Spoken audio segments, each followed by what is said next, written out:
The senator from Mississippi. Thank you, Madam President. What the senior senator from Iowa just said is exactly right. And unfortunately, the Biden inflation tax increase is real, and it's already here. We warned about it earlier this year when our friends on the Democratic side decided to spend almost $2 trillion that was unnecessary. And here it is. Just the other day, consumer prices increased by 5.4%. This represents the largest year-over-year price surge since 2008. It's a tax increase on every American consumer. And then today, even worse news, the producer price increase, 7.3%. We are in an inflation problem. It is caused by this unnecessary spending spree that we've been on this year. We've known about it. Now we see the statistics because we felt it at home. And the senior senator from Iowa mentioned what he was hearing during the break. Mississippians are paying more for a tank of gas, for a gallon of milk. They're paying more for a new home, for a used car.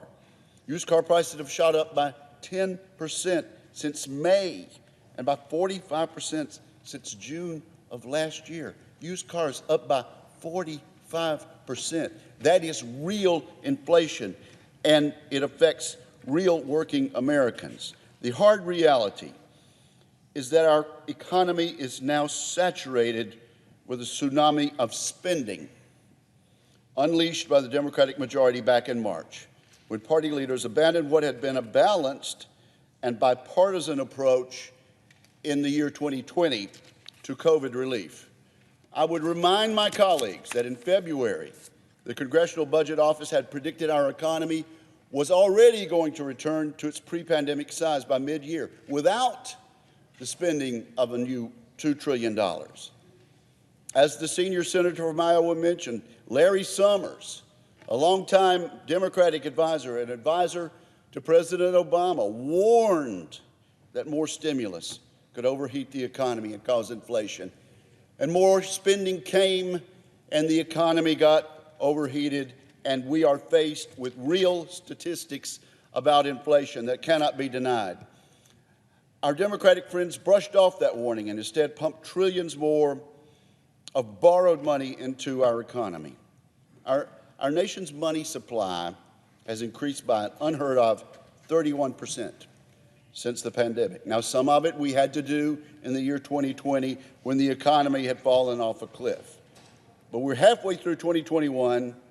The Fed is still printing cash, and the majority party in this body seems intent on spending trillions more. As a result, inflation is now eating away at family earnings, at bank accounts, at 401k savings account, most of which are shrinking as a share of the economy.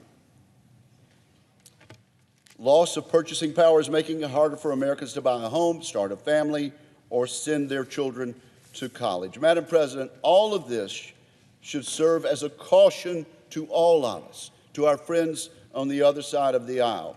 This week's Consumer Price Index, today's Producer Price Index information, is an early alarm bell signaling that this Congress and the Biden administration are courting runaway inflation. I yield the floor.